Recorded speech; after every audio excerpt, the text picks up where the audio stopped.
those who protect you. Past lives on Earth and elsewhere in the universe.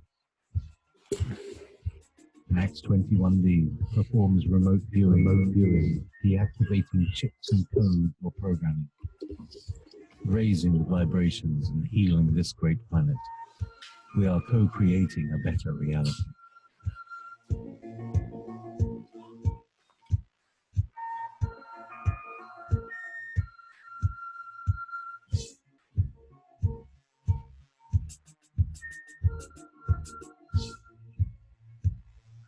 You're listening to Wolf Spirit Radio. Thank you, everyone, for being on the show tonight. Got a few things to say here. But first, I have to thank my friend here, Russ, as my executive producer. My wife as the moderator. John Soul will be in a little bit here in just a few minutes. And I want to thank Vanessa as my moderator. Hold on, give me a moment. And clear my throat. I want to make a special announcement that I want to wish JP, the owner of Wolf Spirit Radio, for allowing me to be on the Wolf Spirit Radio for the last 3 years. And I've actually been on radio for 4 years with Dark City Radio, and then went into Wolf Spirit Radio about 3 years ago. And I want to thank him for the opportunity he gave me for being here and doing my thing that I do every Wednesday. As of my last show with Wolf Spirit Radio will be next week, the 5th of December. Wolf Spirit Radio is going to be closing their doors at the end of December, and their website will be shut down in March. But I really want to thank JP for giving me the opportunity to be here, because I'm not a professional. I don't claim to be, but I do. What I know, what I do is professional. Okay, I wing it. I don't do any scripts. I don't get ready for any show at all. Some of the guests sometimes sent me information on them, which I'll read. The questions that I ask, I listen to what they're talking about, and then a question will pop in my head, and then I answer the question. That's the way I do things. I don't write anything down. That's the way I do it, natural. I also want to thank the people, the very nice people in the chat room that has followed my show for since I've been here, and I want to totally thank them personally here. Thank you very much for allowing me to have my show with each one of you every Wednesday. I am going to a new radio station. It's a sister of Russia Today. I'm going to be working with them. I haven't decided what day I'm going to take yet, but I'm going to be resting and working 100% full time with the accordion box, especially the people that are waiting for their boxes. I had to do some modifications to work even 10 times better. The ones I've sold, they still work the same way. I'm just modifying a few things. And the lids have been taken to the machine shop. They're actually working tonight for me. And I'd say maybe in about 3 weeks or 2.5 weeks time, full production will be established, because I got some really good people that are going to help me with this. And I want to thank them also. I want to also thank the people in Europe, United Kingdom, Germany, and Netherlands, and Eastern Europe, the beautiful people of Russia. I want to thank you very much also for allowing me to be on your radio show. I'm not going to say the name of the radio show yet. I will be doing some shows on my own on YouTube, but not after next week. I'm not doing anything for the next 2-3 months, so I can be ready for the other radio station that I'm going to be on. I can't give you the name yet. I've decided I have it on. I have something also on hold. I'm going to have my own radio station myself as at the same time that I'm doing the radio station in Europe, and that's one of the things that I wanted to say. The name of the station that it's going to be called. No, I better not say it yet. No, it's not ready for that yet. Yeah, hold off on that.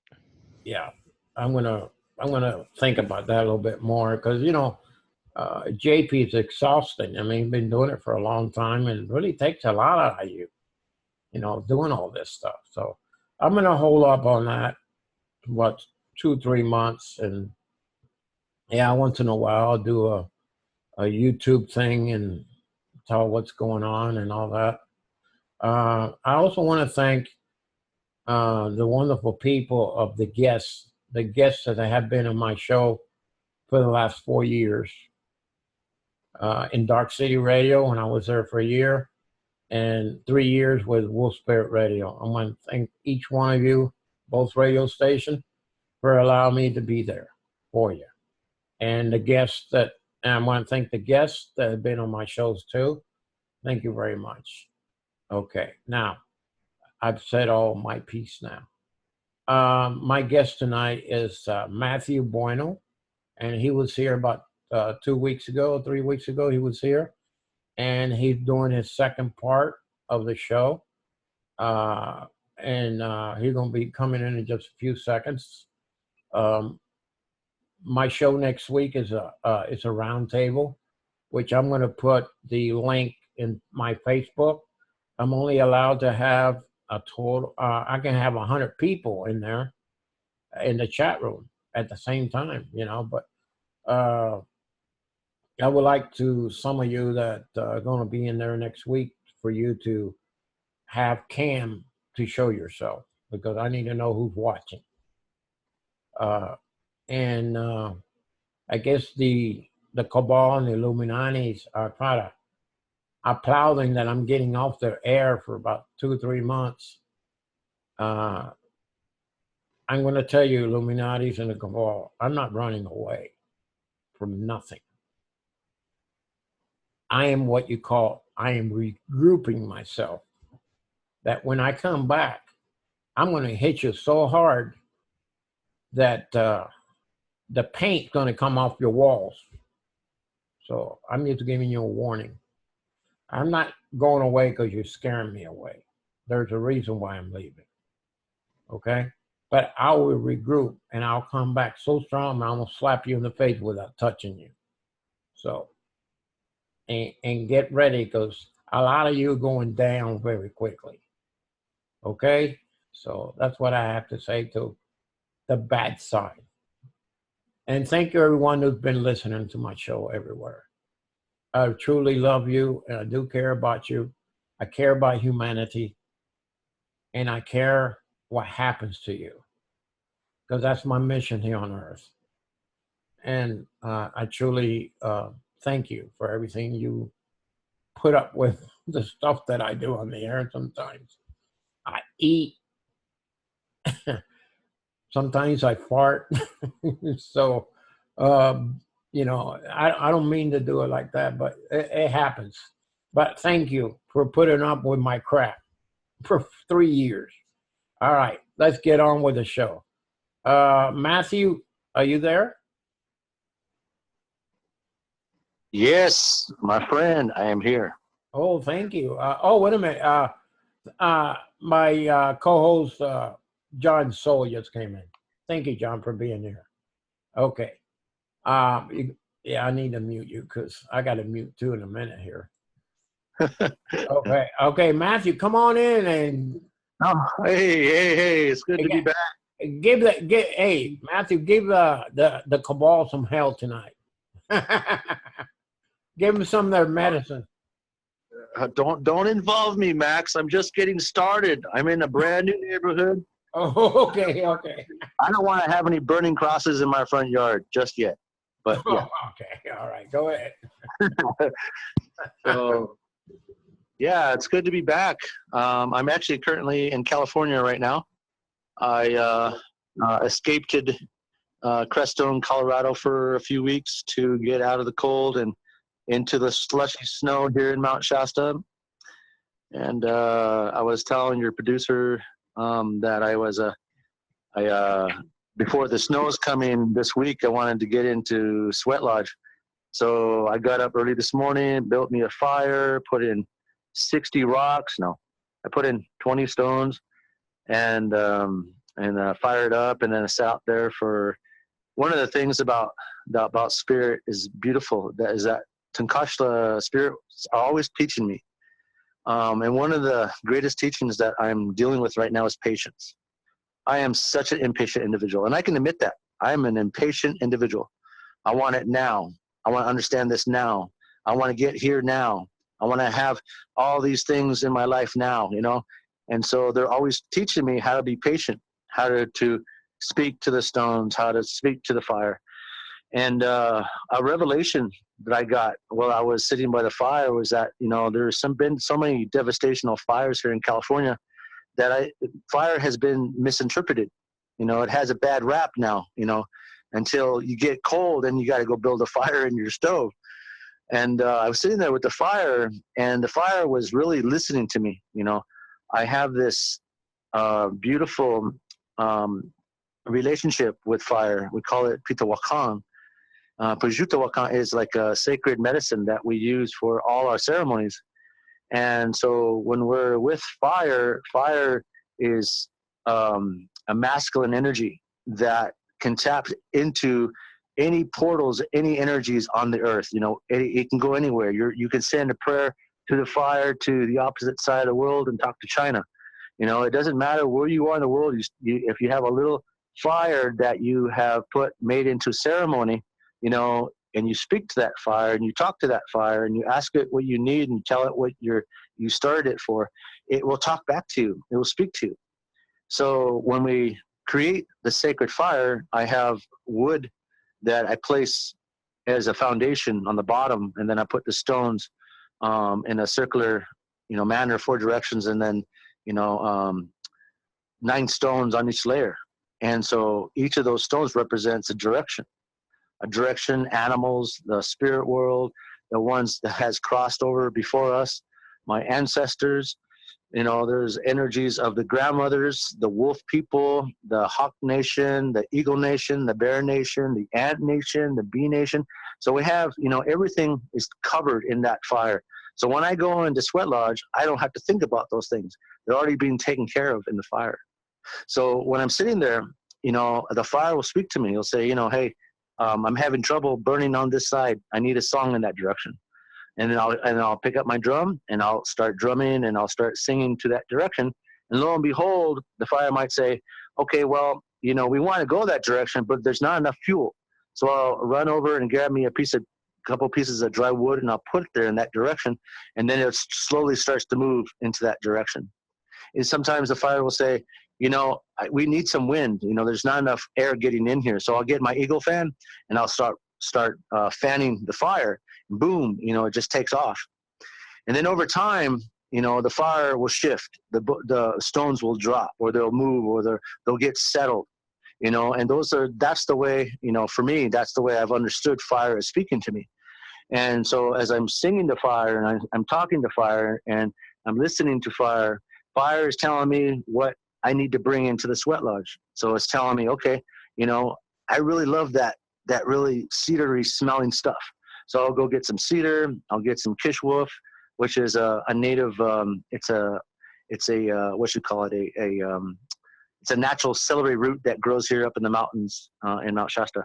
And we use that, we grind that up, and then we put it on the stones, and it helps to really take away headaches, take away smoker's cough, or, you know, whatever's going on in the lungs. So the fire will tell me, okay, go in there. I want you to put these medicines here, set these up, put this in the first round, second round, third round, fourth round, and then, you know, sing how many songs. So the fire gives me direction. So as I start to listening to fire, what happens is that my whole world changes. Now, I live right across the street from the college in Siskiyou County, Weed, California. And there's just cars going back and forth constantly, you know. And there's a street cleaners going by, getting ready for the storm. They're getting all the leaves out of the gutter. You know, everyone's kind of doing their own thing. There's people throwing frisbees for their dogs, people running back and forth, kids running up and down the street. When I'm in tune with fire, and I'm sitting there and I'm praying with fire, everything disappears. Everything, the noises go away. All I hear is the crackling of the wood, and then I hear the birds, and I'll feel the sunshine on my face. And in that moment, I know that I've created my world. I know that wherever I am right now, I can make things happen. I can pray for things across the universe, around the planet, and make these prayers be heard. Because now I just disconnected myself from the outside world. I'm now engrossed in this communication with fire.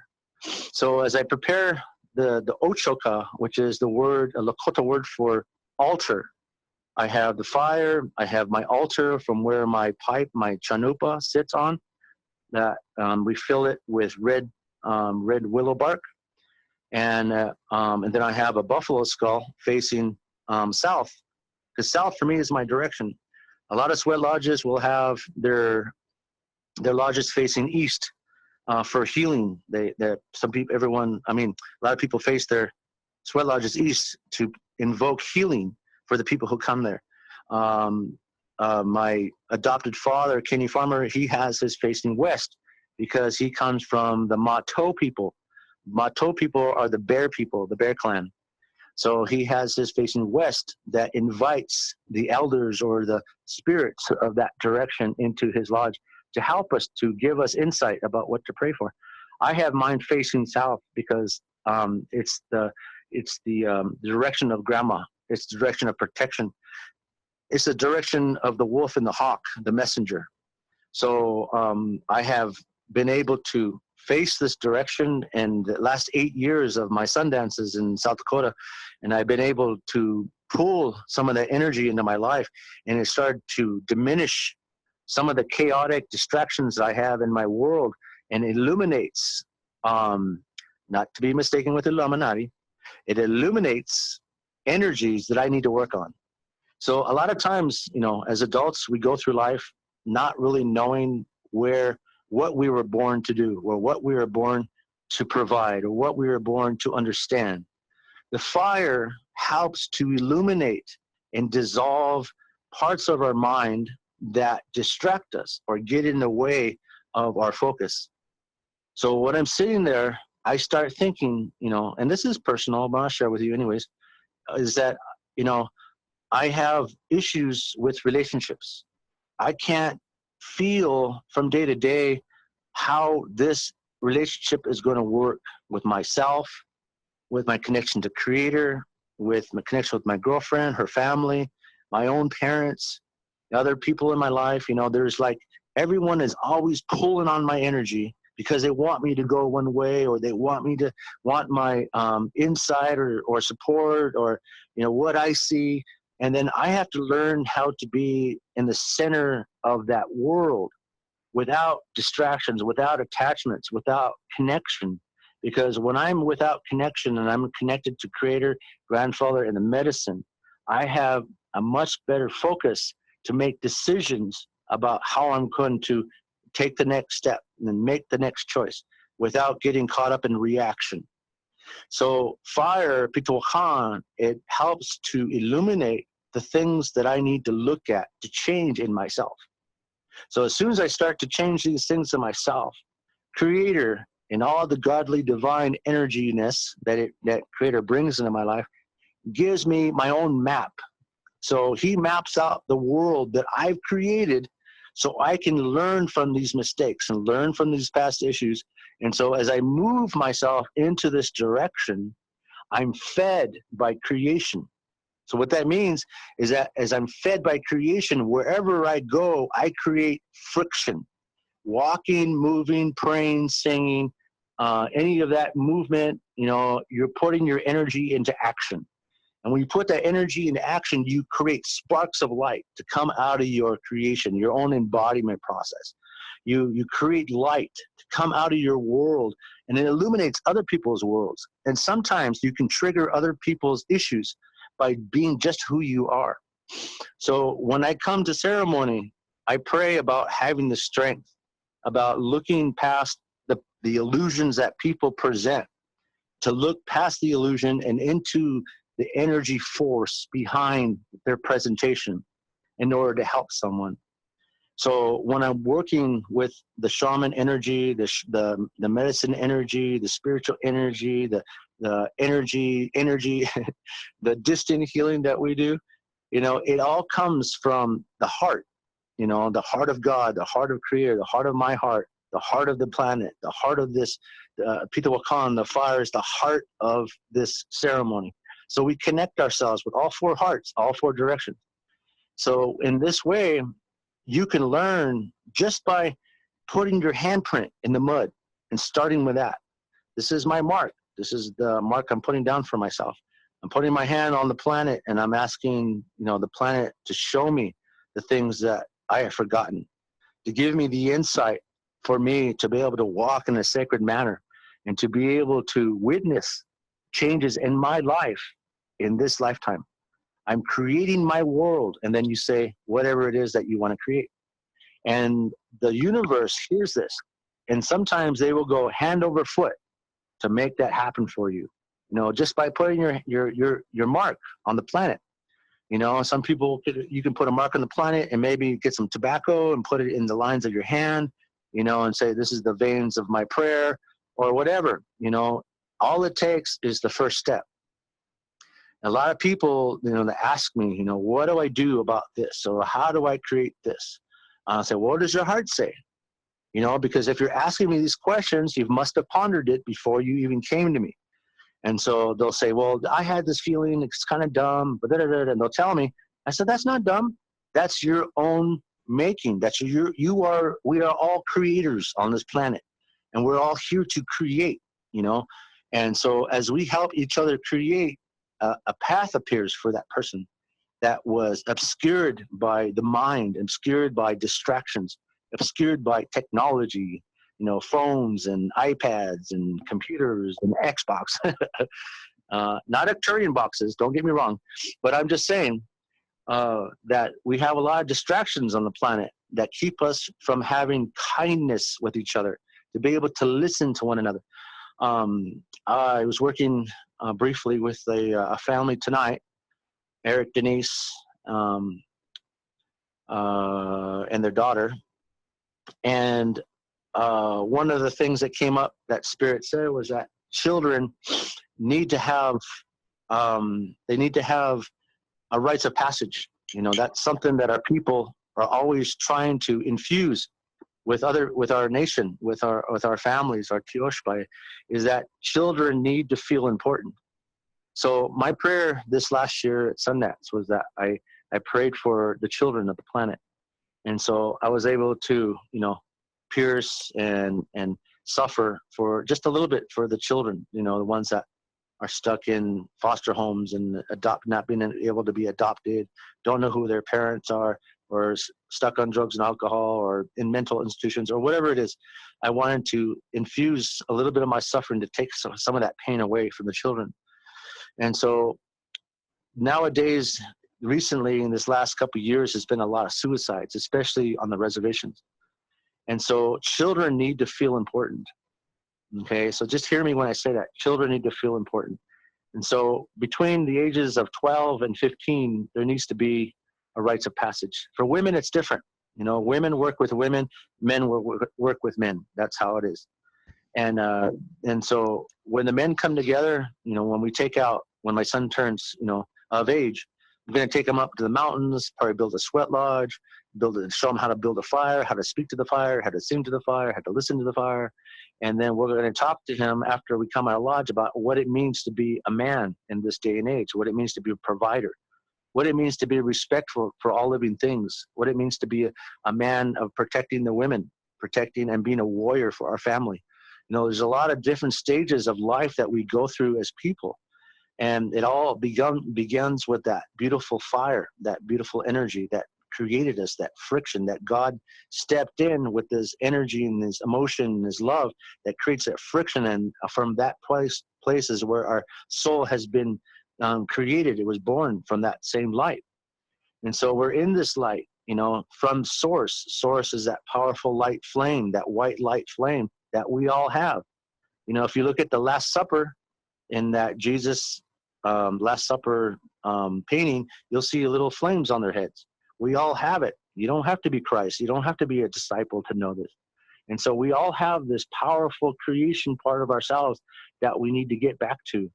And so these ceremonies, speaking to our children, being role models, helping them, leading by purpose, leading by example, you know, we help the rest of everybody else to look and see, you know, what we're doing, you know. And a lot of times, you know, Kenny used to tell me, he said, you know, when you start getting kicked out of ceremonies, you know you're doing something right. And so I don't think I've been kicked out of ceremony. I did leave a few though, but there's a part of me that feels really, really connected to this way of life. And I feel my ancestors, I feel the support of my ancestors with me. And I believe that Max and his wife and the producer, I believe that they're on this path because they're stepping up into this radio show, and you're bringing different people on to talk about different things, and you're really making a statement, you know, and a lot of people follow you for that reason, you know. And I've come to believe that, you know, we all have this special gift to offer the people, whether it's verbiage, whether it's action, whether it's playing, singing, playing an instrument, you know, whether it's poetry, you know, whatever it's been writing books. We all have something to offer, to express. And so as an expression, you know, we all bring something beautiful to the table. And I believe that we're all on this path in a good way, in that way. Recently, a person asked me, what does it mean to be a channeler? Or how do you use your energy to reach other people with your light? And I said, well, I don't really do that. I show up, I dress up, and I'm present. And I can't take credit for that statement. My girlfriend Katrina is the one that told me that. But that's what I've been doing. And I have just been showing up, and the spirits show up. And because the spirits are made of that same flame, I know how to listen to them. I know how to hear them. I know how to sing with them. I know how to have a conversation with them, you know, and they speak to me. And so every person that we've ever worked on is different, you know. People who are ready to change, they're easiest people to work on because they're ready, they're willing, and they're open. And so we just show up, and the spirits show up, and they tell me exactly what needs to be said in that moment for that person. Now, when we work with these spirits, you know, they don't just come in like a rhino busting down walls, even though I'd like to see that sometime, but they won't. What they do is that they're so amazingly gentle. And that's the part where, because I'm an Aries, you know, I like just to go for it. I want to make touchdowns, you know, I want to make interceptions. I want to make, you know what I mean?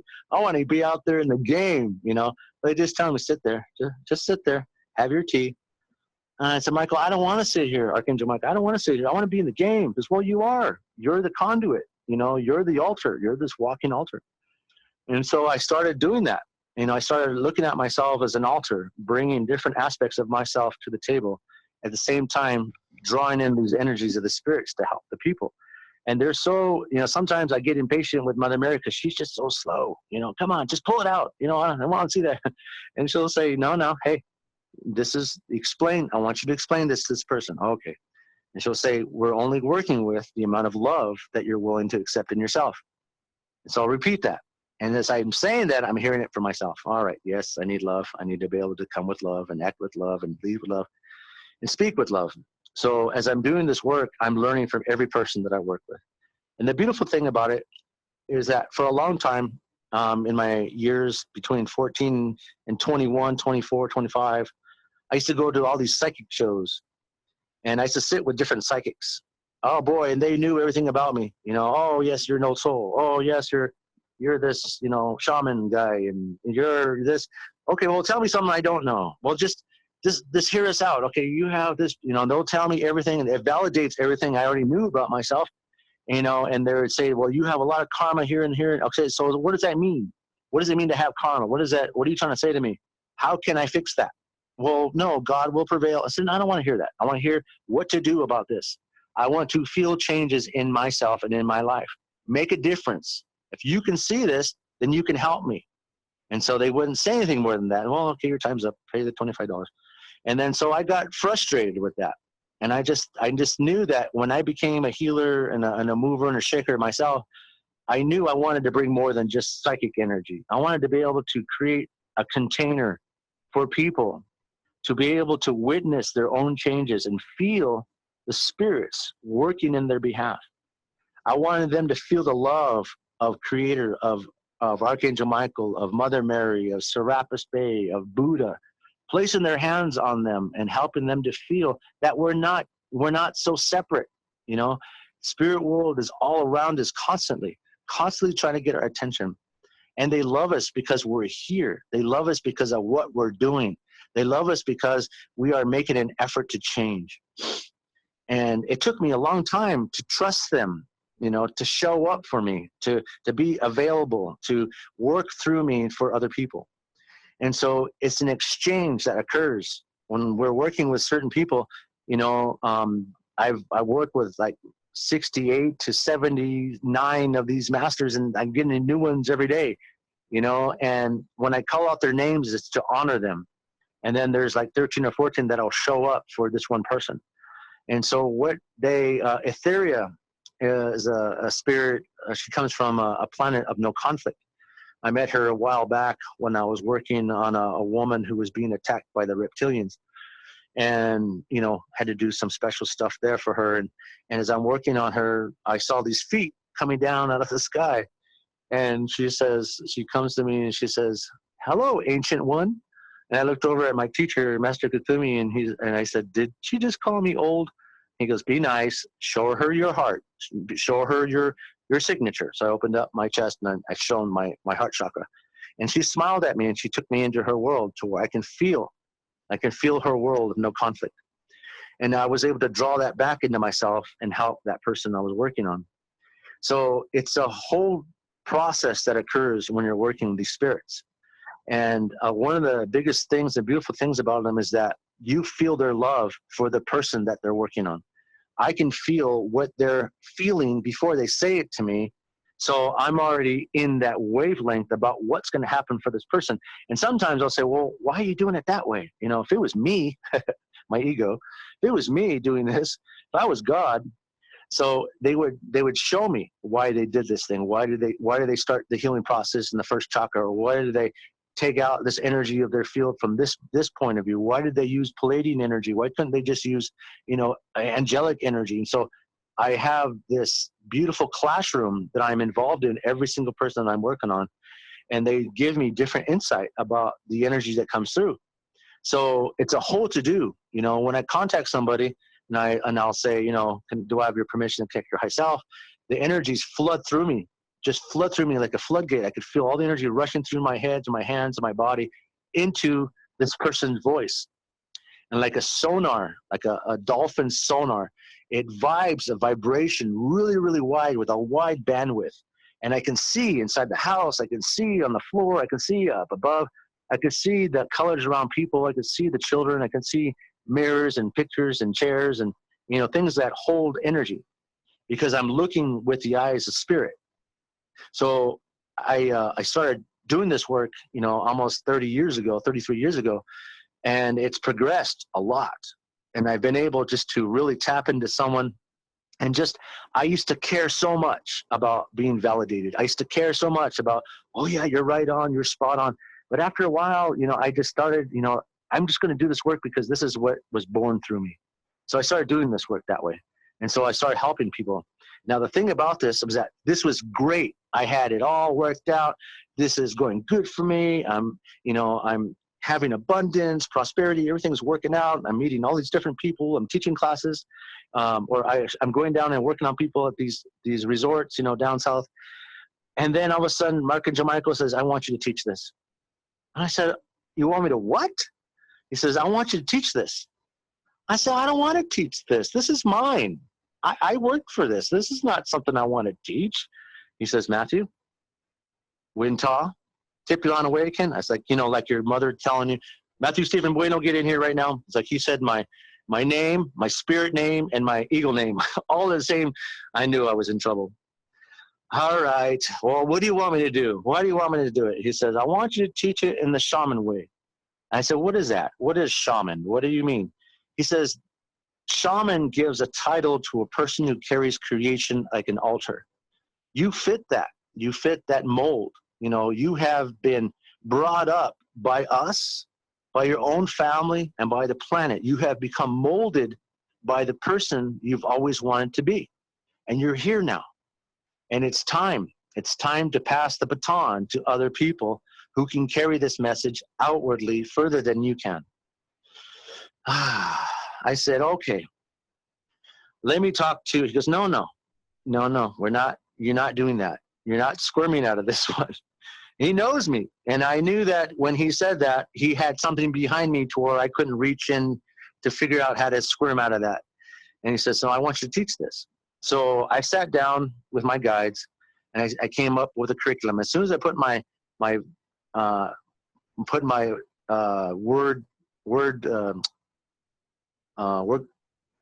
the paper on the computer, Microsoft Word, as soon as I started typing, it just all came flowing through. It gave me 97 different teachings. I said, I don't know if I'm going to be able to teach all these. This is like everything I am. He says, well, you know, let's get started. Let's start out with something simple. So I started teaching a program called the Shamanic Journey or Shamanic Program. And it allows people to trust more into the energy of the universe. Allows people to feel connected in a way that I've never been connected before. And I know it's true for me that when these teachings come through for people, people feel different in their lives. They start to have experiences right away. And that has nothing to do with me. I'm not doing that. You know, that's spirit. That's the universe. That's God. That's their spirit. And one of the hardest things as a teacher is that for me, I have a lot of people who are always pulling on my energy. And so everything that happens to me is what I teach other people. So as people are pulling on my energy, I'll make a duplicate of myself in an energy field, like an egg of light with my signature, my heart signature, and I'll lift that up and I'll put it there with a prayer, and then people can feast on that for a while. And then I'll put one over here for the brand new students, and they can feast on that for a while. And then I'll put one in front of me, you know, for any negative spirits that are trying to find out why I'm doing this, and helping and giving people, you know, helping people with their own power. And so there's like different ways that have taught me to be able to be in alignment with this. And at the same time, what I'm recognizing in myself is that there's parts of me still undiscovered. And that's the beauty of it. You know, as a teacher, we don't just stop learning ourselves. We continue to learn.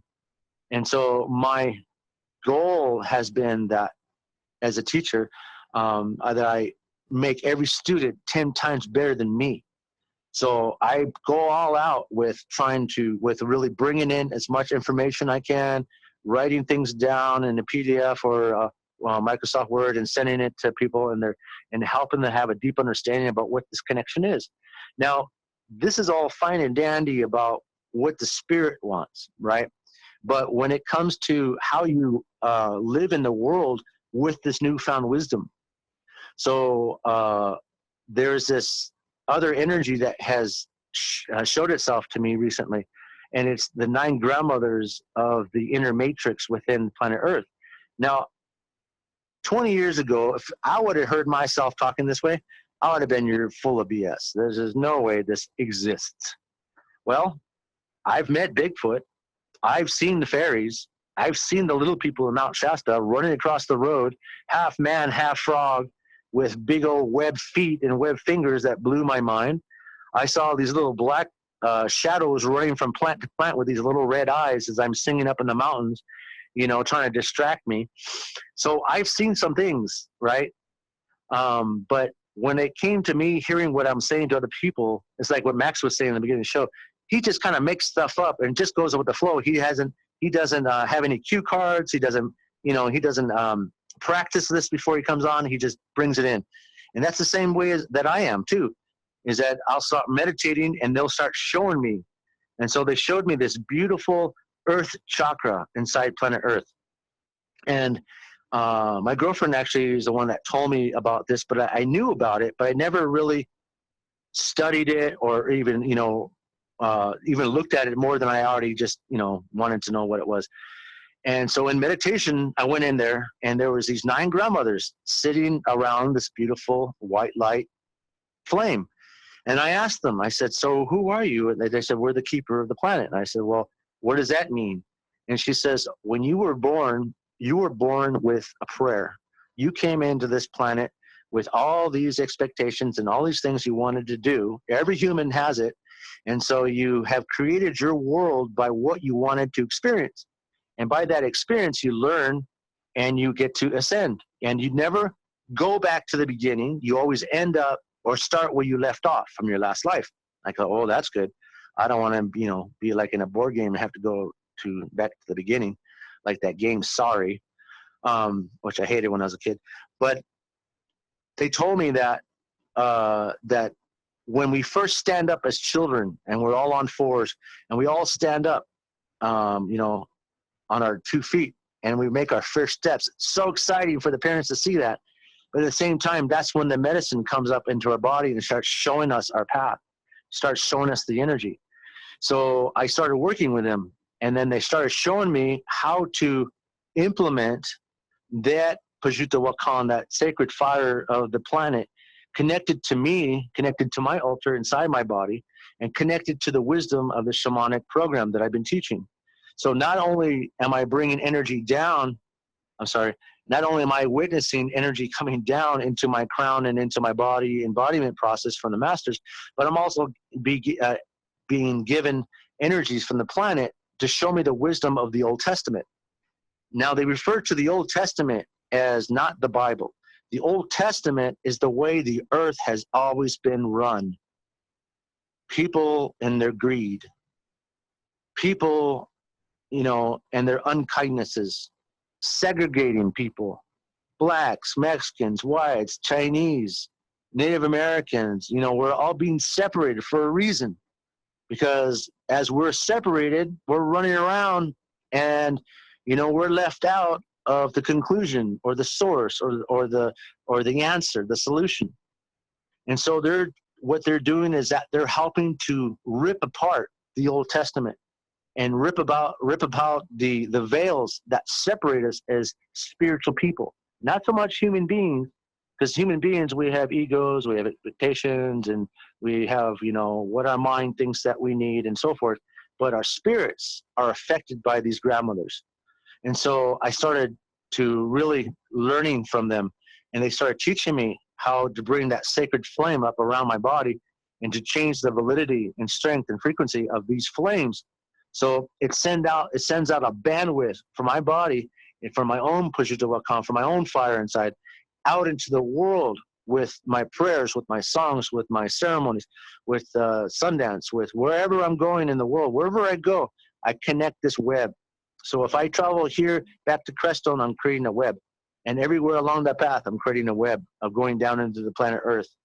And then when I go down to South this weekend to go teach these classes, I'm taking a web down there. So we're making this huge web as far as I can travel. My girlfriend, she's flying back from Peru, but she was down there creating her own webs, and she's making that own matrix, and she's helping the planet, to really bring up and raise the vibration of the planet so people can start witnessing their own growth and see their own ascension process and become involved with that. And so me, on the other hand, I'm more like a bear, right? Because it's like hibernation time for me. But it's where I go more into Inipi, more into Sweat Lodge, so I can be in that place to really listen to what the earth is calling for. So when I sit in front of the fire, these are all the things that come up. So I have this huge conversation, and by the time I'm done with my conversation, those rocks are red hot and they're ready to come into the lodge. So, that was my journey today, thinking about all these things and teaching and how I got here and what I'm going to say tonight on the Max Steel show. And here I am, like a monkey in a tree. Anyways, that's what's happening. Do you have any questions for me or anything, Max? Well, there's a few here. Go ahead, Nicole. Yeah, we just had a question from John Soul, one of our co-hosts here in Zoom. Earlier you were talking about when you're praying, and he just wants to know, are you self-aware of your inner peace, especially with how effective your prayers are? I couldn't have done it without peace. Right. You know, I have to come centered. How do you find that peace? How do you know you're there? It's been a process. You know, I think for individuals, it's different. I was lucky enough to find the Native American way when I turned 24, 25. And from that point on, I went on the hill for 4 years straight, or 3 years straight, and then the fourth one 7 years later, where we go, and it's called Crying for a Dream, Hamblechia, or Vision Quest. And there you make 425 prayer ties on one string, and then you have an altar. The 4 flags representing the 4 directions. And that's where I found my first peace. That first part of that peace was when I suffered, because I had no one there to give me water. I had to be without food and water for 3 nights and 4 days. And so being in the hot sun and just like having to deal with my ego, having to deal with my fear. Am I going to survive this? You know, don't they know that I'm suffering? Well, that's, you know, no one made you come here. You came on your own, you know, your own way, your own choice. And so I had to really look at myself and really face my fears. For me, fear, anger, and resentment was my wall to peace. And once I was able to find humility in myself, find out that there's a different way to pray, that there's another way to live. And if I learn to create my world within the world of Creator, I will be shown things that I've never been able to see before. And by knowing that I'm being taken care of by God and Creator and the spirits and my ancestors, that brings me peace, because I have less to worry about now. It's just like what I was saying before, when I'm praying over each stone, each piece of wood, I'm thinking about the animals, I'm thinking about the people who are suffering, I'm thinking about what I'm doing this for. I put everything into that fire. So when I go into an Ipi and I close the door behind me, I am totally empty inside. Nothing but me and the Creator and peace and love and medicine, and the songs are left over. And that way I can pray and sit and focus. So one of the ways that I learned how to find peace is making prayer ties. And it's not just a Native American thing. It's a thing that anyone can do. And what it takes is that, if you go to YouTube, I'm sure there's videos on YouTube about how to make prayer ties. But if you make prayer ties until you can't pray no more, until there's nothing left to think about, that's when your prayer is done. And then you hang up your ties either around a tree or in your home, someplace where when you look at them, you remember what your prayers were. And the more that you represent your prayers, your eyes, your heart and your love, spirits will see those prayers and bring those prayers to fruition. And as long as you know that those prayers are being worked on without you effortlessly that way, it brings you peace, because you know that everything in your life is being taken care of, and you don't have to go there to find peace, because it's already inside you. That makes sense? Absolutely. Thank you. Mm-hmm. Matthew, we're going to be going in a break in about 9 minutes from now. Just be aware of it. I do thank you for being on the show tonight, because like I said, next week will be my last show on Wolf Bear Radio. And you are truly a great person, and I'm very honored that you came to the show tonight. Yeah, your energy is amazing, and the way you speak, I feel your passion. It's really good. Yeah. I don't know, Max, if you had anything else there. It's kind of quiet tonight in the chat, so if you want to keep going, Matthew. or if Max Oh. had any more questions. I don't know. Well, let me add something. If you ever want to get a hold of Matthew, he has a website called www.soulbodyharmonics.org, or his email, Matthew Bueno at hotmail.com, or Bear Medicine Medicine massage at gmail. at Gmail. Yeah. Yeah. bearmedicinemassage@gmail.com. Mm-hmm. and mine is max21d.com. Yeah. I don't feel like talking very much today. I'm not. I had a dream about you, Max. And Oh, tell us. I don't slide that way, you know. What I'm saying is that I had a dream about you 2 days ago before I came onto the show, because I was asking, you know, before I come on to any show, I like to just kind of get insight from the spirits about what to say. And as I went to sleep that night, I had a dream. And in this dream, you were carrying some sand in your right hand, and you wouldn't let it go. And you were standing northeast. And how I knew northeast is because you were on Mount Shasta, on a place where I go and drum. And you were standing there, and you were saying something in a language I didn't understand. Every time your voice came in, it would go out. It's almost like your voice was being stretched. And you were saying something really, really loud, and then you kept stomping the ground. And then when you dumped all the sand out of your hand, you had this beautiful golden symbol on your right palm. And so as I'm watching you, I'm shrinking. I'm looking up at you, and you're becoming. Couldn't tell if you were growing or I was. And then I woke up. Wow. Wow.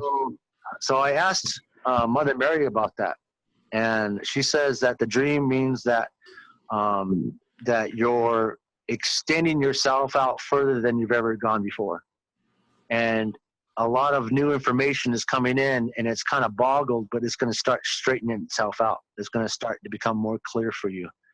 And some of your questions that you have about where you're going and what you're doing is going to be answered. And some of your friends, not from this planet, are going to be seeing you very soon. And they said to really, really work on your solar plexus. To work on your solar plexus, because they said that you have this gift inside your third chakra that has not been exposed yet. Yeah, you're right about that. I know about that. That's amazing. We're all homesick, and we want to hear from our people, and it's so nice to hear that confirmation. Yeah. I tell you what, why don't we just go into the break so we have a full hour in the next segment. Let's just Russ, just go on break. We'll be right back in about 3 to 5 minutes. Y'all go ahead and take a little break there. Thank you. We'll be right back. Sounds good.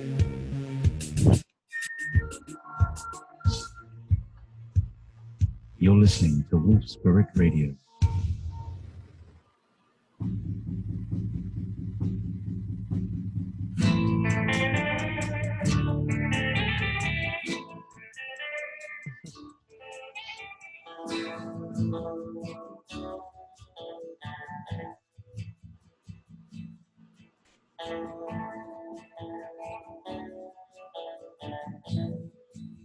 I haven't heard that in a long time.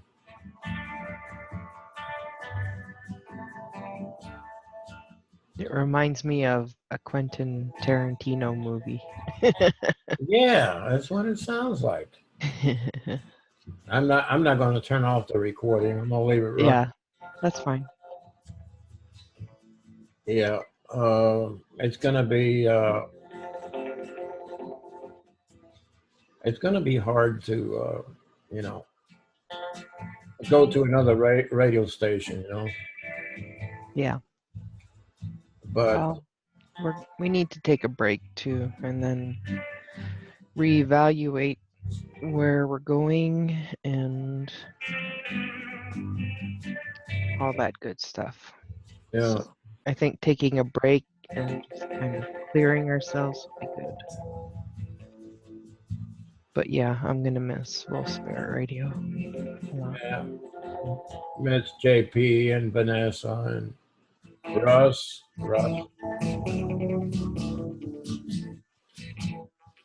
Ras has been an amazing producer. I'm so glad he's stood up. Vanessa's my grandmother. She's my grandmother. She did baking for us for Thanksgiving. Ah. No, her plans were canceled. Yeah, that's right. After working hard all day and Only a month older than you, Max. okay, sister. Okay, well, you could be my mommy then. Yeah, Nicole is 20. Well, I'm not gonna say it because I am recording here. That's okay. Never mind. John, how are you doing? Sorry, I didn't get to say hi to you earlier. Oh, I'm hanging in there. Good. I'm kind of wondering about what's the disposition of our country, whether or not we're going to even have a country next year. Yeah. We're gonna have a country. We're gonna have a country. It's gonna be different, but it's gonna be done with the truth and freedom that we always deserve and we always needed. It will come. It will come. John, definitely ask Matthew too about that so we can get that on there. Yeah. Okay, let's do that. John, Wolf Spirit Radio is not gonna be on.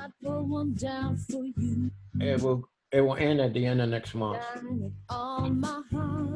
But I'll be going to another station, and if you are still available, I'll bring you in too. If you want. If you want, I'm not gonna force you. Yeah. I'm just wondering in what ways I can effectively contribute. Just the way. Well, we'll let you know that in private. Yeah. We're just gonna take a break. Don't worry about it for the next couple months. You know. I think we all just need a break. All right, Vanessa. I was thinking about, but I gotta think about it more because I want to start my own radio station. I have the name and everything for it already, but I'm gonna think about a little bit more of that because it takes a lot of work. Yeah, I miss Little Pony. Yeah. Maybe she'll come back too.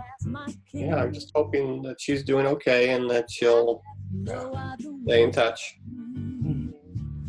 Yeah.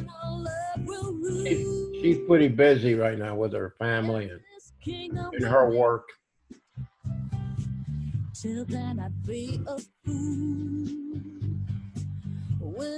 What kind of work is she into? Horses. Oh. She does healing on the horses.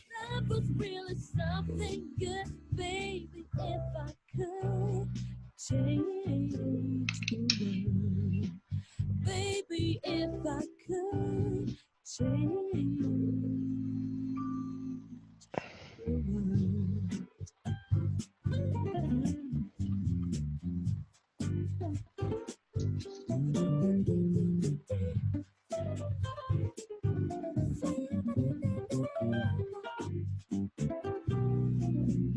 That I could change the world. I would be the sunlight in your universe. You would think my love was really something good, baby, if I could change, baby, if I could change, baby, if I could change the world. Oh, baby, if I could change the world. Oh, baby, baby, baby. If I could change the world, if I could change the world, change the world, oh, change the world.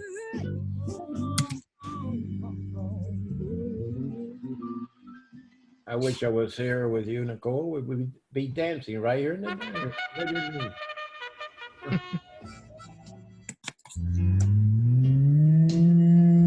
Meanwhile, back at the ranch. Welcome to the Captain Max Steel Show.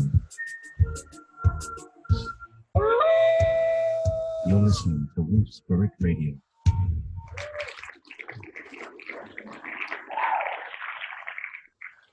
Boy, am I going to miss Wolf Spirit Radio. I haven't gone yet. I'm still and already missing it. Anyway, I know that a lot of people in the chat room, they come in here and talk with their friends here on my show and all that stuff. I really appreciate y'all being here with us.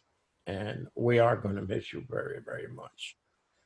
I don't want to go into it too much because I get very sentimental and I start crying. I guess I start to cry. I really do. Because I will miss which one of you here. So let's get back to Matthew Bueno. Are you there, buddy? Yeah, I'm here.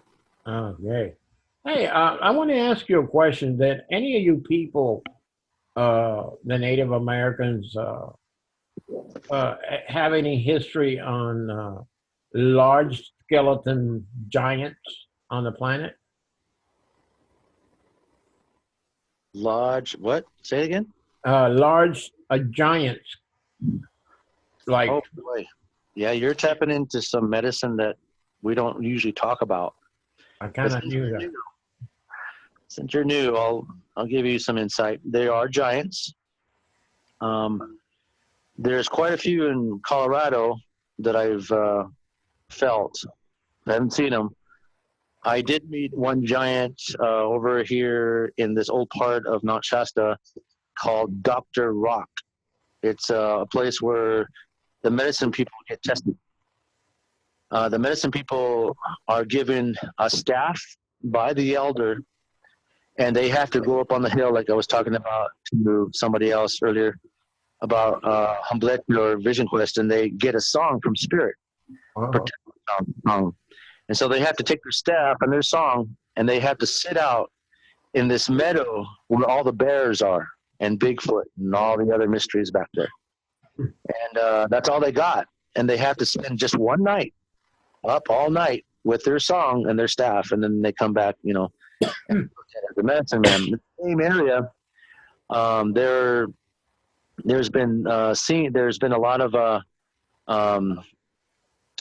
sightings of big people back there, and they only show up when the dimensions are pretty thin. I want to tell you about this experience, but I'm trying to feel into it to see if I should talk about it on the radio. I don't think it's going to do any harm. People can believe it or not, you know, this kind of thing. So I got a phone call from a couple, man and woman, who, the woman, she was friends with another radio person, Robin Alexis, here in Mount Shasta, and she said that this woman has a spirit in her house. And so I called her up and I said, so, you know, I hear you got a spirit in your house, and what can I, you know, this is Matthew, how can I help you? She goes, it's not just that. There's this guy that lives in this trailer on my land, and he won't move. And every night he goes and drinks, and then you can see him. He becomes like this dark specter, like his dark energy is so dark that you can see it from a distance. And I said, I don't understand what that means. And she said that, you know, he plays against us. He makes things move in my house. He breaks my windows and all these things. And I'm like, okay, well, I'll come on, check it out. I really don't know what you're talking about, but, you know, I'll see for myself.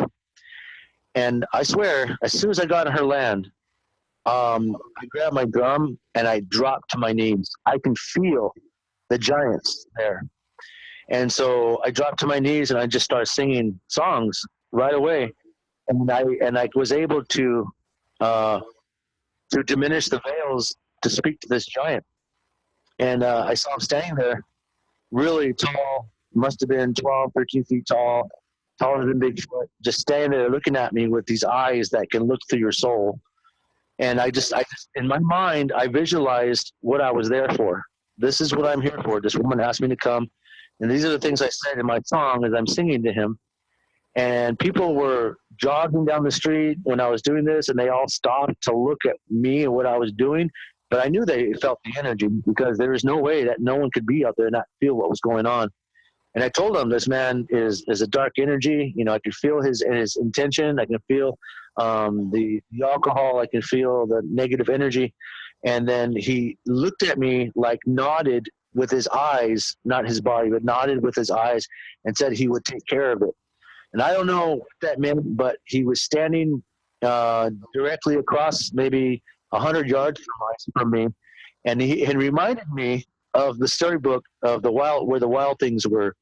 And he had this really straggly hair, like almost like Predator, you know. And he just looked really kind of like his face was kind of hidden in from the shadows, and he kind of looked like he had a smashed face, but he was really tall. He wasn't scary, but he was just, I could tell he looked different. And he was super tall, and he told me that he would take care of this problem. So I went into the house, and I didn't tell anybody what I experienced. I just went in and told them that it was being taken care of. The spirit's just saying to put this venison down, and so there was a spirit in the house. So we took care of that. 2 days later, she calls me up and she says, "I don't know what you did, but that man moved." And I just laughed. And then I told her the story about the giant. And she says, "That is so weird. Every now and then," she says, "that everything shakes, but they don't know where it's coming from. They think they're getting many earthquakes over there." And I said, "He's probably just out there playing, playing hide and go seek with the other giants." But it's not something that anyone could just see. It's not something that when you come, especially when I first got to Mount Shasta, there's a lot of things happening here that I didn't understand. But I was already involved in ceremony here. I was already involved with the sweat lodges, the Unipi ceremonies. I was already involved in prayer and medicine. I was already seen with the Karuk people having, we would do medicine dances up on the mountain. We would paint our faces and go up there and dance by a fire, Karuk style, of what the people have done over the last 500 years here. So I was already tapped into the energy circulation of this land to where it gave me the eyes to see. And so as I worked with the land and put up my lodges and prayed in that way and invited the Karuk, the Pit River Hoopa Indians, they started sharing their stories. And from the stories, it, infiltrated my dreams. And then my dreams became real, because for me, in the Lakota way, dreams is also a different life. It's another life. We live two lives or three lives, one in spirit world, one in dream time, and one in the physical world. So, it was like when I came here, this is exactly where I needed to be. And the giants, along with Bigfoot and everything else here, there's a lot of that. They have the power to jump from dimension to dimension, and they leave something. They always leave something, whether it's, a scat or a print or hair, a smell. Even some of them are even known to leave songs behind, to where you pick up on a song that you can't really straighten out until it straightens you out.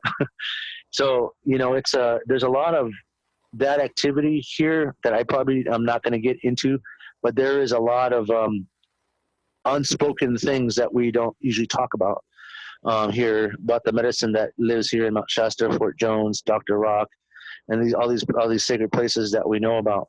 But yes, there are giants here. Okay, I need to share something with you. Some of the people that I've done shows other with, they know about it. But I would say probably about back in 2016, I had to go to the VA clinic down in Kernersville, North Carolina, where I go get my doctor's appointment and stuff like that. And there was a recording on my answering machine. And when I checked it, it was a language, but it didn't show any phone numbers or where it came from. It was just plain like somebody just recorded a message on there. And it was the Bigfoot that left me a message. So I want you to listen to it. Is that okay with you? Mm-hmm. And see what you pick up on it. Nicole, you got it? No, I don't yet. I don't know why I have such a hard time finding it on my phone, but if you can find it on your email, we should be able to hear it. No, I won't be able to put it on here. You know how it is. Okay. I'm not going to be able to hear it over here. Give me a minute. Not quite, but Not quite, but that is a good one right there. In fact, when Nicole came to visit me here in 2016, Nicole says, I can't get a signal to call my parents. So we get to a part up here in the Blue Ridge Mountains, right at the edge of a lookout place. And she would stand there, and I would start making calls. And I make calls to the Bigfoot, and they answer right back at me within seconds after I called them. And you're right, Matthew, they do come in portals. I've actually been with them. They've asked me telepathic and knocked on my window in my bedroom, which is the window's at least 9 feet tall, and I can hear their index finger hitting on the glass. And telepathy, they tell me that I needed to go meet with them. So at midnight, that was in 2015, I think it was, maybe early 2016. I went and met with them. I went on the Blue Ridge Parkway where they told me to go. I parked my car on the side, and it was starting to get dark. Well, it was dark, but not quite. And they told me to come there about midnight. I showed there at midnight, and something was on my right side of the passenger door. And when I looked, because the light of the car, when I opened the door, it lit up, but I could see that their waist was higher than the very top of the window in my vehicle, because I drive a Lincoln Navigator, and it's pretty high up, and it was incredible. When I get out of my car, I went and I had a headlamp on me, and they told me to telepathy to take it off my head, that the light would bother them, that they don't need no headlight. No, well, they told me not to turn it off, and I did, and then I left it in the car. But I walked to him, and I said, I can't see it in the dark. So he told me to hold on to his left forearm, which I did. They did smell like a skunk. Really, it was very annoying, but I could handle it. And then there were 3 more. These were approximately about 8 feet tall, maybe a little bit more. And I was standing there, and I looked like a midget next to him. And there was 3 more over to my left. There was one that was about 12 feet tall, and he was dark black. And there was a couple, I couldn't see that's what they look like, but they opened the large one opened the portal, and the portal opened up right in front of us. Those first 3 to my left went into the portal, and then I went into the portal with the other 2 that was next to me. And believe me, I met with all of them. There was over 100 of them in there, in a big giant cave, and they took me to a 5th dimensional. It was a primitive 5th dimensional, and I went there and I saw them. I got to see the leader. They told me the whole story, what happened, how they got to Earth. They're not from Earth, and they told me where they're from, and And they told me the whole story of what happened to them, how they got to Earth and all that. Nicole, you find it? I found it. Well, I had to email it back to my phone. So this was in 2016, July 25th, and it was recorded in the morning. So I'll see if you can hear this. Let me know, okay? All right. All right, hang on. Come on, go back.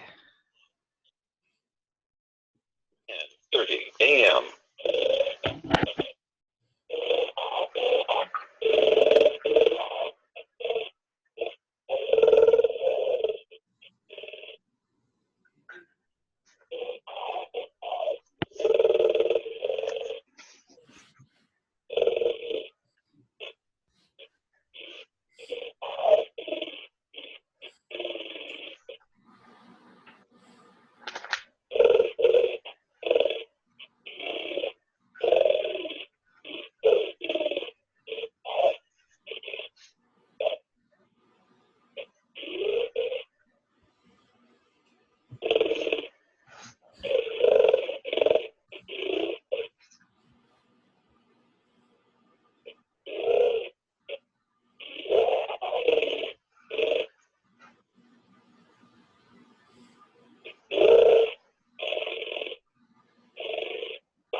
End of messages. So That's it. that's it. What do you think about that, Matthew?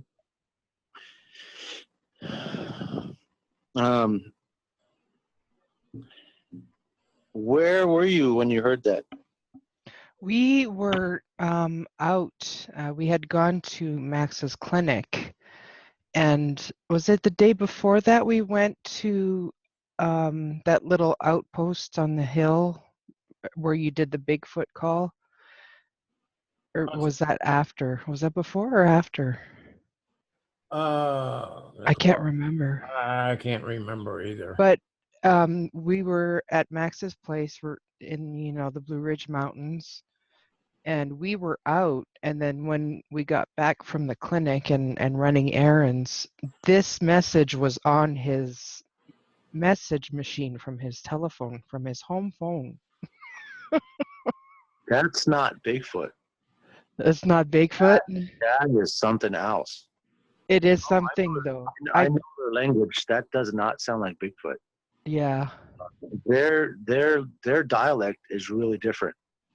Okay. One of them spoke to me in 2012 when I was out with Uncle Charlie, Red Hawk Tom, at Spirit Lake. We had a whole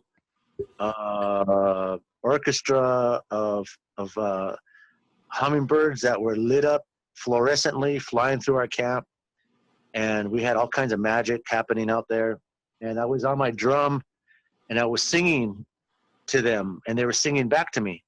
So I sang, all the songs that I ever knew, and Uncle Charlie would go, "Hey," really loud, just "Hey," like that, and they would yell back. And then he would go, "Okay, go ahead," and I start singing, and then they would sing back to me. And then that night, they were all over the place. They were just like, I could hear them just going poof, poof, poof through the portals. And one of them ended up right behind me, and I was like a frozen hot dog in the middle. I was scared. I didn't know what they were going to do. And I was just, and then I heard this voice. He said, Yachamachi, Yachamachi. Really, like I can hear his guttural, but I can also hear his heart through his language. You know, when you hear somebody who's sincere, you hear that. When you hear somebody who's full of it, you hear that. When you hear somebody who's trying to sing from their throat, you hear that. When you hear someone singing from their heart, you definitely hear that. And I definitely heard his heart. And what Uncle Charlie told me, he was laughing. And he says, they could tell that you were afraid. Before I even said anything, they could tell you were afraid. He said, it's okay. It's okay. He said, that's what he said to you. He said, it's okay. It's okay. Yachamachi, Yachamachi is what he said to me. And they were whispering back and forth. I can hear them behind me. And then the stench came rolling down the hill, like way after their presence was there. So, you know, it was like, I know their voices. You know, I spoke to them many times, and that sounds reptilian. Does it? Yes, that sounds reptilian. Oh my goodness. You mean that message was reptilian? Yeah, that either a reptilian or another dark ET. Because that dialect, I've never heard that before. And when I channeled it sounded like two beings talk at the same time. And it sounded like a greeting of some kind, but it kept repeating itself like it was on a loop. And I can usually pick up on the vibration of what it's saying, but it was dark. I mean, it was like, it wasn't letting me look at anything. It just stopped. I just feel the wall presence of it. It's like talking at me rather than letting me in, you know? There's a difference in vibration. Wow. I need to tell you something that I was doing a session with a friend of mine and some Arcturian. He's happened to be Arcturian, and he is part of he's one of the seventh of the council of the Arcturian people. And while I was doing his session, I saw two beings behind him, and one was Arcturian and the other one was a reptilian. So I got to, you know, do a channel with him through my friend Jerry that was having that experience when I was doing the session. And I found out there was a reptilian that was keeping an eye on my friend Jerry. And I started to, to make contact with him. And he told us a lot of things. And his name is Zelo. He's reptilian.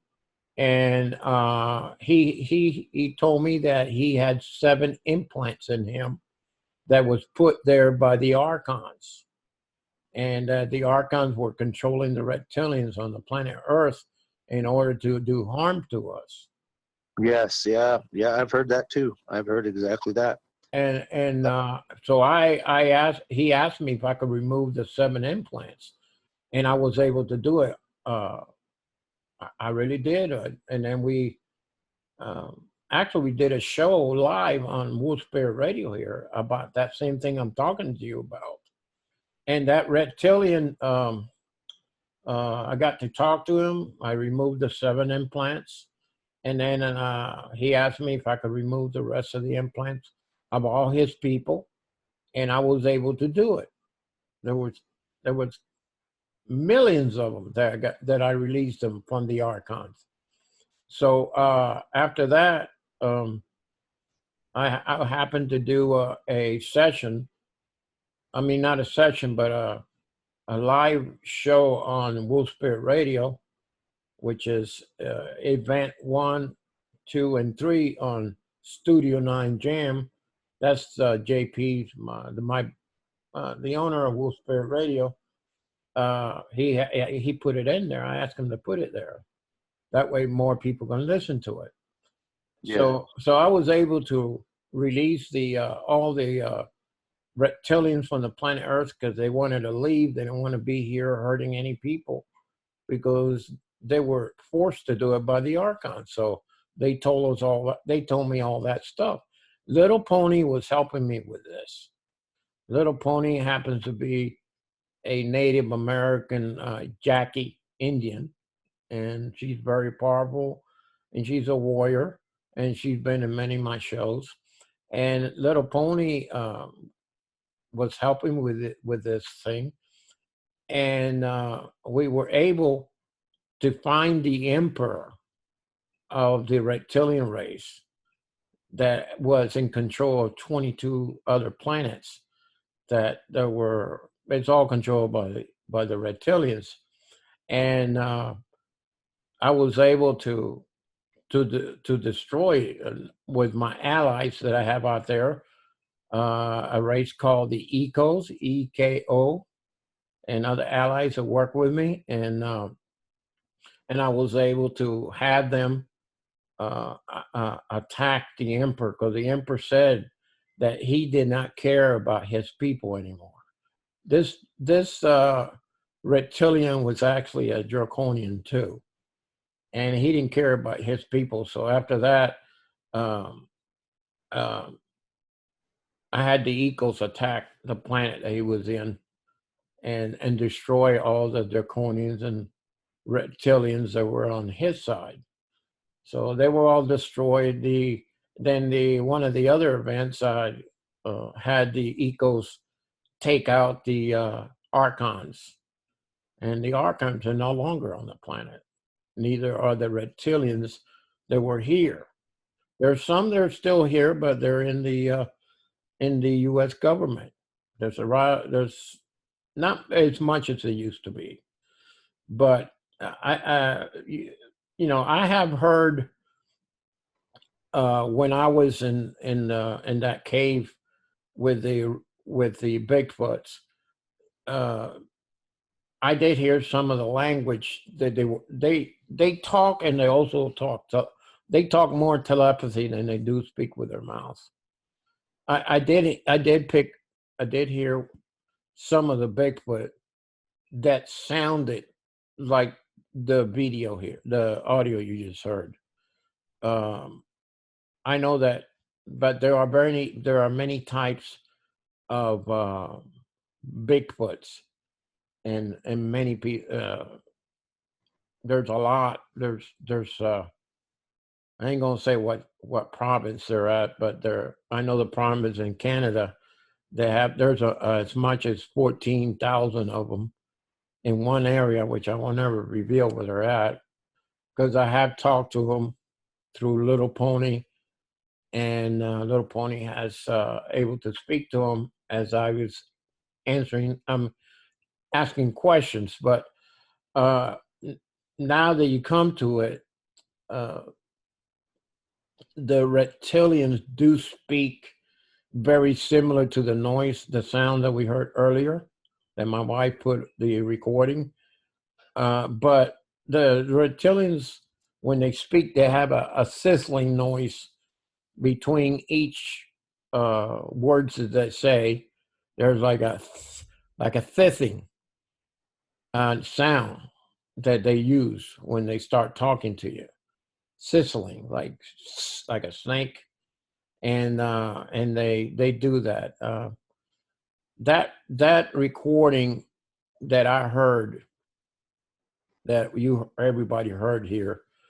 I've been thinking about a lot of things about that recording, and I haven't put my finger on it yet because I really haven't concentrated on it. But I will remote view more about this recording, and because I discovered that on my answering machine. There was another person that I had on my show that recognized the recording, and it said that it was another race of the Bigfoots, the Sasquatch. That one of the messages was a message directly to me. But I don't remember what she said that it meant. But it is on one of the radio shows on Wolf Spirit Radio. I don't remember.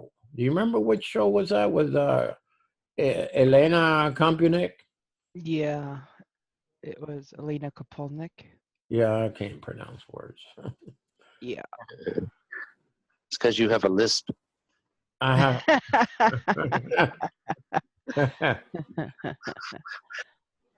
I wanted to share a song. I wanted to share a song with you, Max, for you and your wife. Yeah, thank you. Sure. Go ahead. It's a Karuk luck song that we sing. I sing it to Bigfoot, sing it to the little people, we sing it to the fairies, and to Muddoxomnik, which is the man in the mountain. If you ever had a chance, and you come up in the mountains, and you can see, Mount Shasta from the higher mountains with it, and early in the morning, right when that light comes across the valley, there is a man that stands up on the mountain, and you can see him plain as day, standing up there, greeting the sun, and that's why they call Mount Shasta an altar, because they call it Muddoxomnik, which is the name for man in the mountain. It's a Karuk word, and so this song is a luck song that we sing for people to have, because this is your last show, and want to pray for you to have good things to come to you, as you approach the new millennium and the things that are coming into your world and things that you're learning. And part of it is because when I told you about the dream, I started hearing the song when I was telling you about the dream, so I knew that it was kind of connected. And plus, you were on Mount Shasta when I had the dream, so this song is called a luck song. Okay.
Ah, that was beautiful.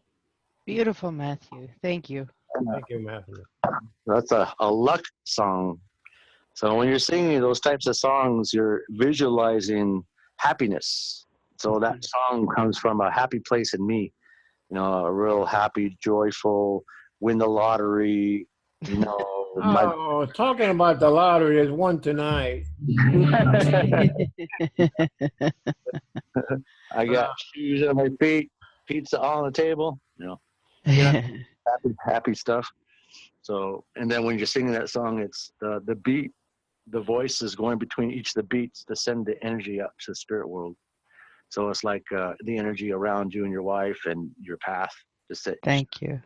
Thank That's you. beautiful. I could feel the happiness and the lifting of it. Heck, I was dancing over here in the chair while you were doing that. I was kind of grooving with it too, because it was, yeah, I was feeling it throughout everything. So Good. I'm glad that would. Hey, Matthew, you got anything? You got anything for the lottery or anything like that? I'm not telling you. If I did, Well, I tell you what. That's a secret. No one can know. Well, don't say it on the air. You can tell me on the side here after we clock out of the you know, the show. But is there anything for like because a lot of people on this planet that has currencies from other countries, they're trying to get reevaluated for the longest time, but now we're a lot closer than ever before. And I know it's there. It's gonna very soon just pop out, and everybody will be able to afford anything they could. And some of the money that we have and other people have, we want to share it with humanity and help our country here in the United States, and at the same time help other countries with the money that we're going to reevaluate the currencies. So there's nothing, any song, any Native American song to open portals to bring the evaluation of the currency back into our timeline. yeah, there's a song for that. Please, can you give it to share it with us? Yeah, I will. Okay.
Oi, oi, oi, hey,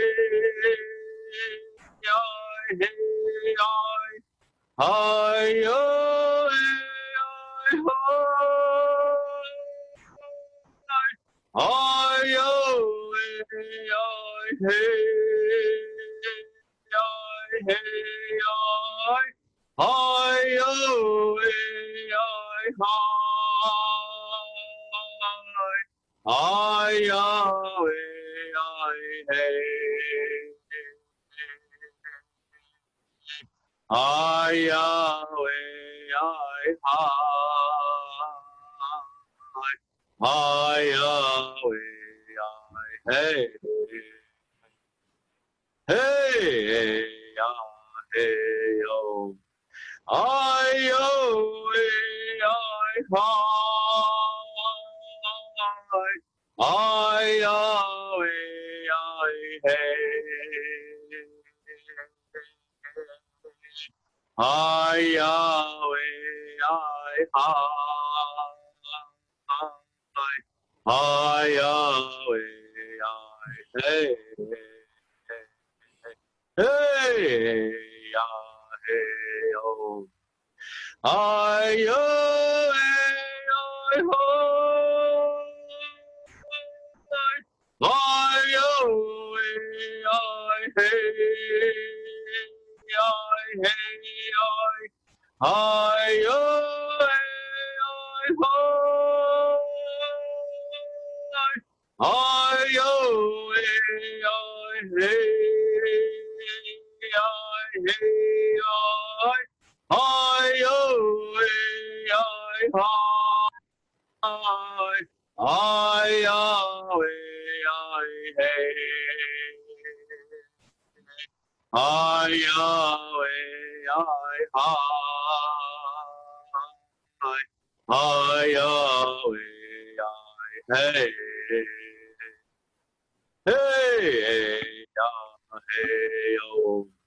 Ay, oh, ay, ay. Ay, oh, ay, hey. Ay, oh, ay, ay. Ay, oh, ay, hey. Hey, ay, hey, yo. Ay. That song was actually not the song that I wanted to sing, but that's the one that came through.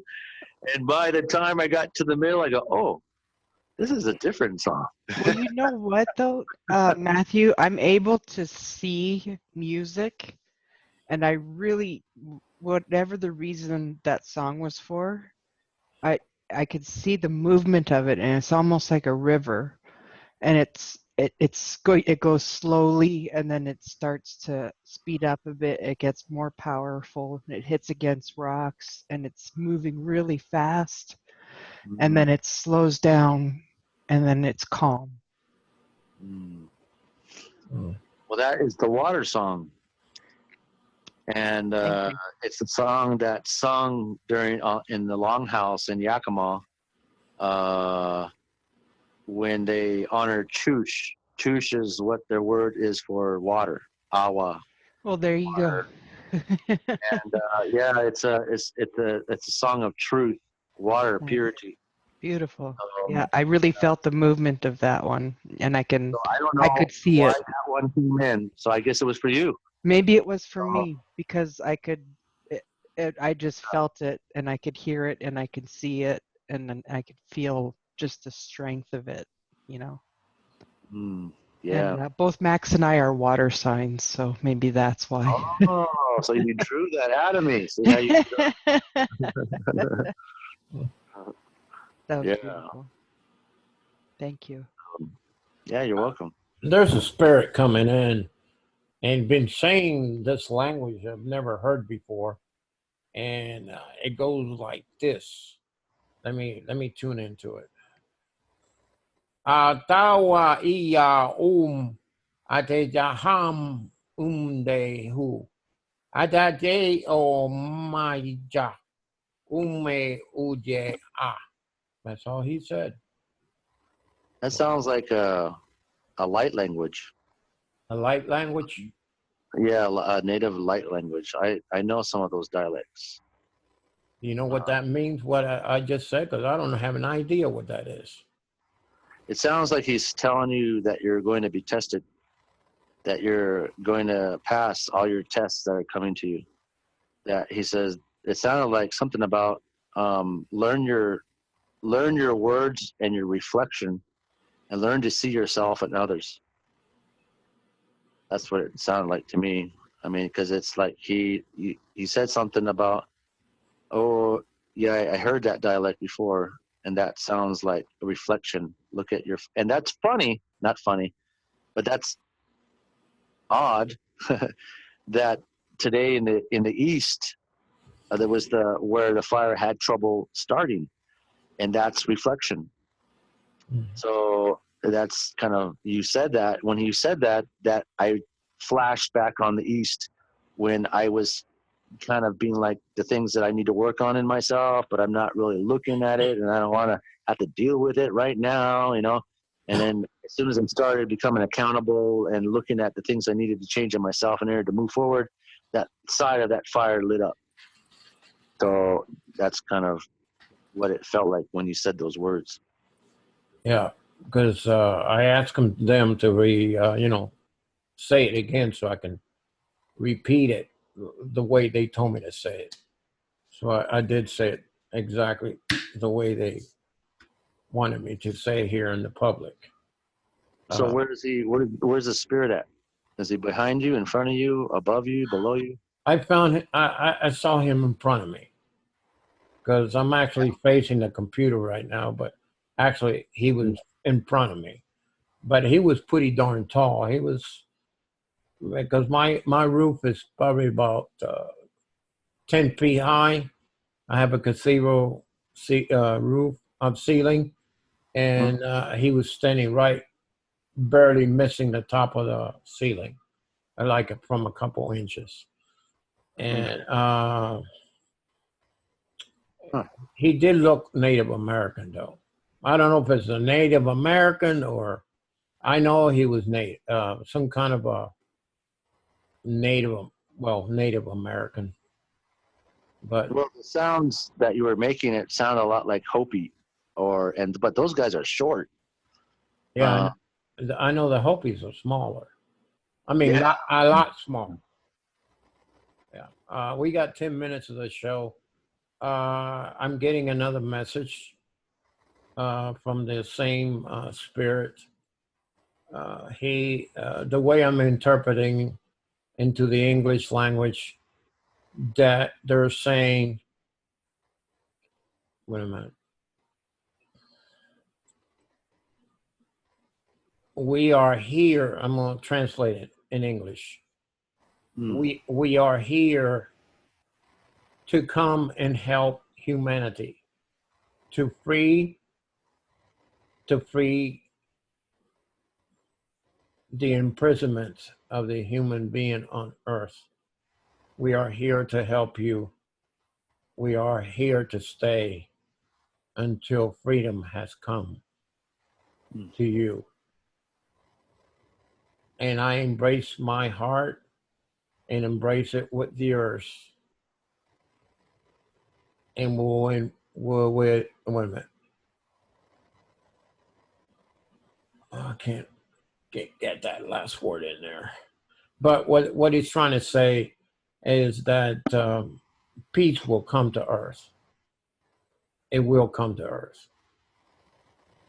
And and so be it. I guess that's all they said. It wasn't very clear. I had a hard time translating it because when I received a message from another part of either the planet or in the universe, I get it in symbols. Then the symbol goes into vibration, frequency, sound, and then and then you'll be able to speak it. Talk to it, talk about it. That's what I'm trying to say. Hmm. Yeah. A quick question What's that? for Matthew. What words of wisdom would you have if you could impart some words of wisdom to President Trump with the world situation the way it is?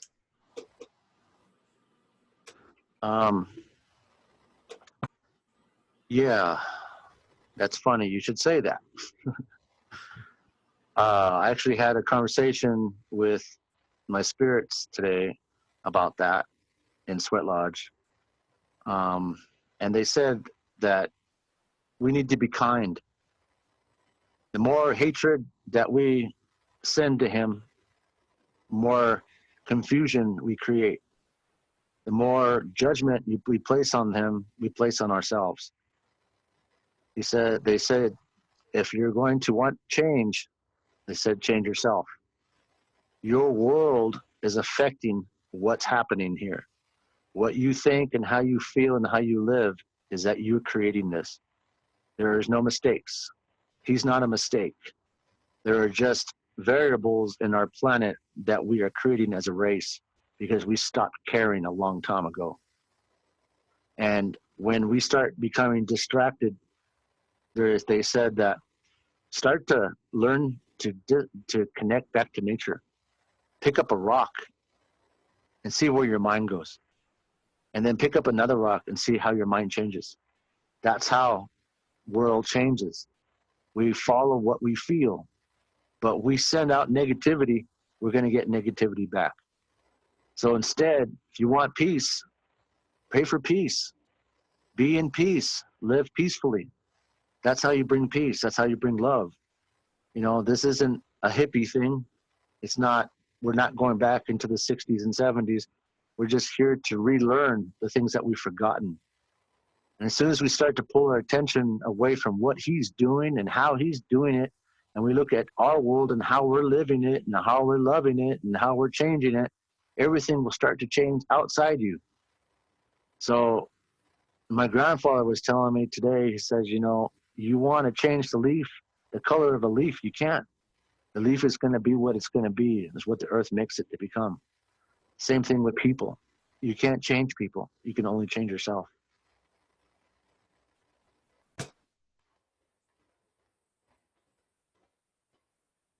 Absolutely. That was beautiful. Good response. Thank you. Yeah. So thank you guys for having me on the show. I got to go get something to eat before I fall over. Okay, go ahead. All right. And so I love you guys. I wish you guys the best of whatever you guys decide. And if you guys ever want me back on the show, I love to be back with you. You can count on that. Okay. And thank you for being on the show, Matthew. All right. Thanks a lot. Thank See you, later, Matthew. And much Okay. love to you. Much love to you as well. Many blessing and loving and hugs to your people. Aho. Gotcha. Okay. Uta amne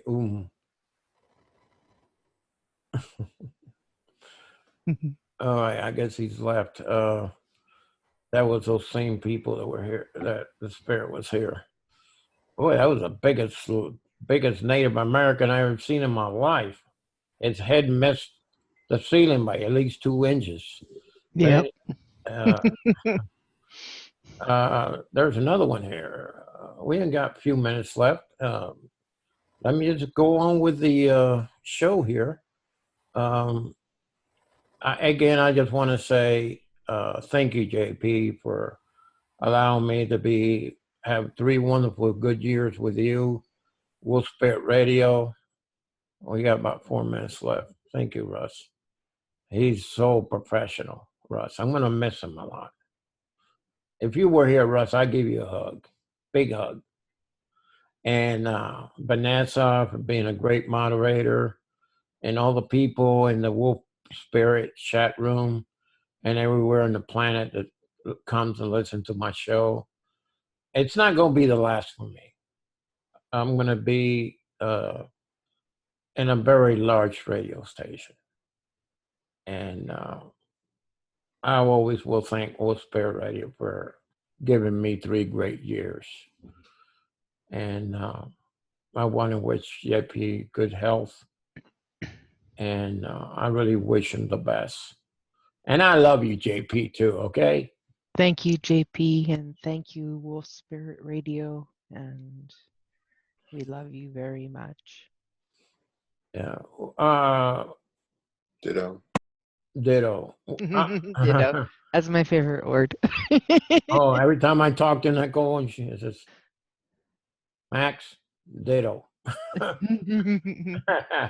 I thought it was another word, but I ain't going to say what I thought. And I have to say one thing before we go on also.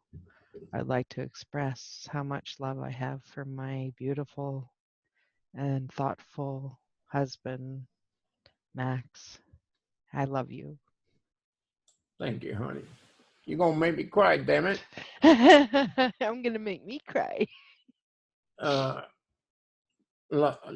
It's very important, you know this, honey, that you're my inspiration.